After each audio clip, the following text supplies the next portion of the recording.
Hello दोस्तों, नमस्कार। SM किसी चैनल में मैं आप सभी लोगों का दिल से बहुत बहुत स्वागत करता हूं। दोस्तों, इस वीडियो में हम लोग कवर करने वाले बहुत इंपॉर्टेंट टॉपिक को मतलब आज के दिन की अगर हम लोग यहाँ पे बात करें, आपको पता ही है दो इंपॉर्टेंट इवेंट तो देखने को मिलने वाले थे। कल के दिन मैंने इसके ऊपर वीडियो भी बनाया था, उसमें से एक इवेंट ऑलरेडी यहाँ पे ड्यूरिंग द मार्केट हम लोग को देखने को मिल चुका है एंड दूसरा इवेंट अभी जस्ट मार्केट क्लोज हो चुका है, तो उसके बाद अभी हम लोग को शाम को देखने को यहाँ पे मिल भी जाएगा। आज के दिन की बात करें तो आप यहाँ पे देख सकते हो, जो सेंसेक्स था हमारा बाजार था उसमें गिरावट देखने को मिल गई। ठीक है भाई, 500-600 पॉइंट की गिरावट है। निफ्टी 50 की अगर हम लोग बात करें तो आप देख सकते हैं 180 पॉइंट की गिरावट है, बट अगर हम लोग टॉप लेवल से कैलकुलेट कर ले, ठीक है, तो आप देख सकते हैं 200 प्लस पॉइंट की गिरावट देखने को मिली थी। एक बार मतलब मार्केट काफ़ी अच्छा कर रहा था, जो मतलब बोलते हैं ना प्रीवियस क्लोजिंग था उसके ऊपर चला गया था, मतलब हरे निशान में आया था, बट उसके बाद लगातार हम लोग को गिरावट देखने को मिल गई, खास करके सेकेंड हाफ में। एंड वहाँ से हम कह सकते हैं नियर बाय टॉप से बाजार में 1% की गिरावट देखने को यहाँ पे मिली है। सबसे पहले अगर हम लोग बात करें तो ओपनिंग की, जहाँ पे आप सभी लोगों को पता है हम लोग सबसे पहले तो अमेरिकन बाजार को देखते हैं। तो कल के दिन अमेरिकन बाजार भी देखा था कि लगभग 234 पॉइंट डाउन था, कोई बड़ी गिरावट नहीं थी, बट फिर भी ओपनिंग ज़बरदस्त हुई थी अमेरिकन बाजार की। एंड उसके बाद टॉप से ये भी जो गिरा था, काफ़ी अच्छी खासी गिरावट यहाँ पे भी देखने को मिली थी। अगर आप टॉप से कैलकुलेट करोगे तो कल के दिन भी 0.25% की गिरावट और वीकेंड से 700 पॉइंट की गिरावट देखने को मिली थी टॉप लेवल से। देन जापान के बाजार को भी हम लोग चेक करते हैं, सुबह सुबह आप सभी लोगों को पता है वहाँ पर भी लाल निशान देखने को मिल रहा था। मतलब ये फिलहाल जो अभी तक रिसेंटली जो भी चीज़ें हम लोग को होती हुई देखने को मिली है, यहाँ से ही हम लोग को सबसे ज़्यादा कमजोरी देखने को मिली थी, जिस चीज़ के चलते बियर वाले ट्रिगर हुए थे कि चलो बाजार को तोड़े करके, एंड इनमें हम लोग को लाल निशान देखने को मिला था। तो हमें पता था कि आज की ओपनिंग भी गैप डाउन वाली हम लोग को देखने को यहाँ पे मिल सकती है लिटिल बिट, और कुछ वैसा ही शुरुआत होते हुए देखने को मिली थी। उसके बाद आप सभी लोगों को पता है अमेरिकन बाजार के फ्यूचर को देखते हैं तो फ्यूचर ठीक ही चल रहा है, 100 पॉइंट की गिरावट देखने को मिल रही है। देन अगर हम लोग यहाँ पे बात कर ले ग्लोबल मार्केट की, तो जर्मनी का बाजार आप देख सकते हैं यहाँ पे 0.5% डाउन। फुटसी की बात करें तो near by 1% down. Then France के बाजार की बात करें तो ये भी 1% डाउन। मतलब क्या है, ओवरऑल ग्लोबल मार्केट में अभी भी हम लोगों को गिरावट देखने को यहाँ पे मिल रही है, लाल निशान देखने को मिला। तो हमारे बाजार में भी एक एक्सपेक्टेशन था कि आज के दिन शायद से बुल वालों की इतनी चलेगी नहीं करके, बट फिर भी आप सभी लोगों को पता ही है आज के दिन की बात करें तो एमपीसी की बैठक थी। ठीक है, क्या पता यहाँ पे कोई सरप्राइज वाली चीज़ यहाँ पे सामने आ जाए, चांसेस तो कम थे सरप्राइज के, बट फिर भी क्या पता, फिंगर क्रॉस करके बैठे हुए थे। डेफिनेटली मॉनेटरी पॉलिसी की अगर हम लोग यहाँ पे बात करें तो आरबीआई एंड शक्तिकांता दास जी की बात करें तो उन्होंने ऐसी क्या बातें यहाँ पे बोल दी, जिस चीज़ के चलते हम कह सकते हैं बाजार का टेंशन थोड़ा सा और बढ़ते हुए देखने को यहाँ पे मिल चुका है, और इसी को हम लोग आसान भाषा में सामने रखने की कोशिश करने वाले हैं। स्टार्ट करेंगे सबसे पहले, क्या इंटरेस्ट रेट की अगर हम लोग बात करें, क्या इंटरेस्ट रेट हम लोग को कट होते हुए देखने को यहाँ पे मिल चुका है? तो दोस्तों इस सवाल का जवाब है नो। वैसे तो आपको भी पता होगा ही, सबसे पहले तो इसी को कवर किया जाता है कि बेसिकली रेपो रेट का क्या हुआ करके। तो आप यहाँ पे देख भी सकते हो, रेपो रेट की अगर हम लोग यहाँ पे बात करें, स्ट्रेट अवे 9th टाइम हम लोग को रेपो रेट अनचेंज रहते हुए देखने को मिल गया 6.5% के हिसाब से।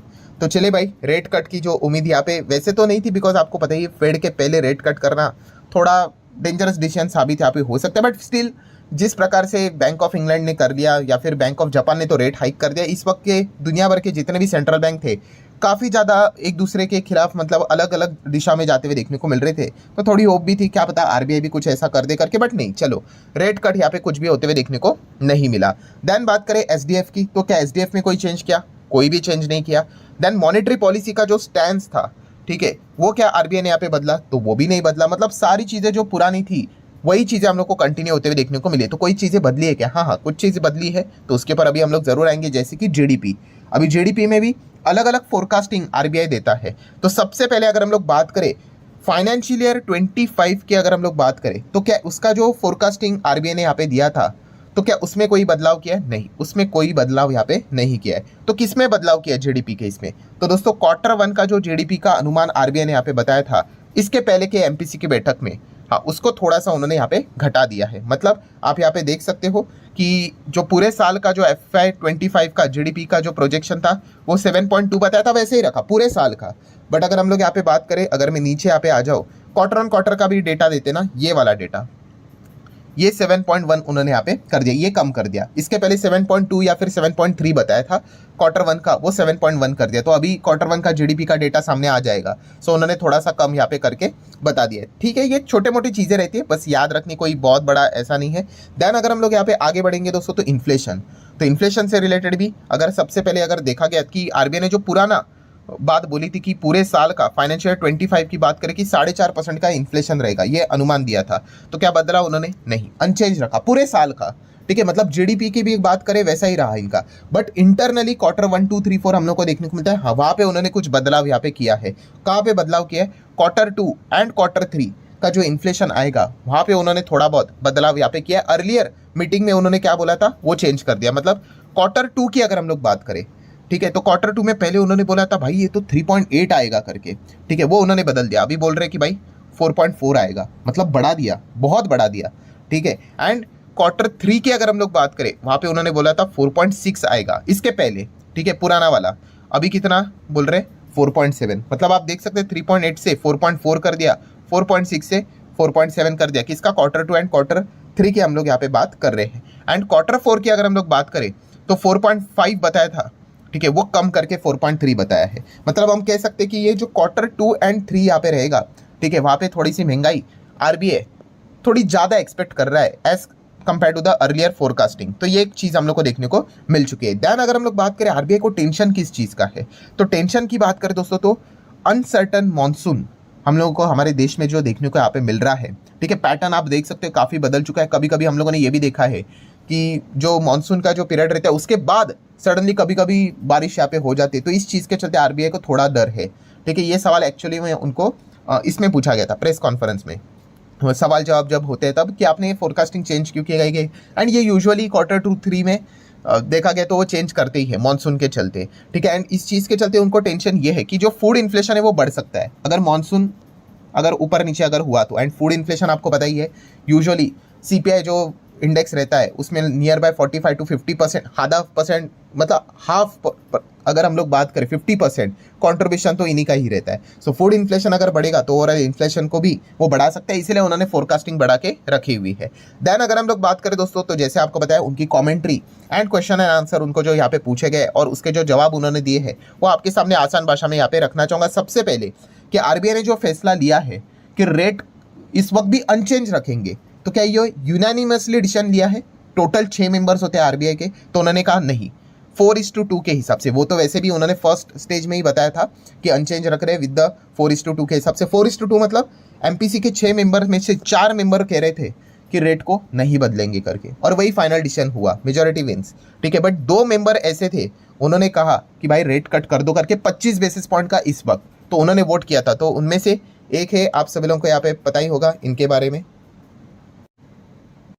जो कि आशिमा गोयल जी, जो इन्होंने कहा था कि 25 का रेट कट कर दो करके। एंड दूसरे आप सभी लोगों को ये भी पता ही होंगे जयंत वर्मा जी, ठीक है, उन्होंने भी यहाँ पे बोल दिया था कि 25 बेसिस पॉइंट का रेट कट इस वक्त यहाँ पे होना चाहिए। ग्रोथ यहाँ पे आ सकती है, अच्छी यहाँ पे चीज़ें और भी बढ़ सकती है करके, बट नहीं, बाकी के जो मेंबर थे 4 उन्होंने यहाँ पे बोल दिया कि नहीं इस वक्त तो रेट कट करने की ज़रूरत यहाँ पे नहीं है। सो इसीलिए ये पॉइंट भी आप लोगों को पता होना चाहिए।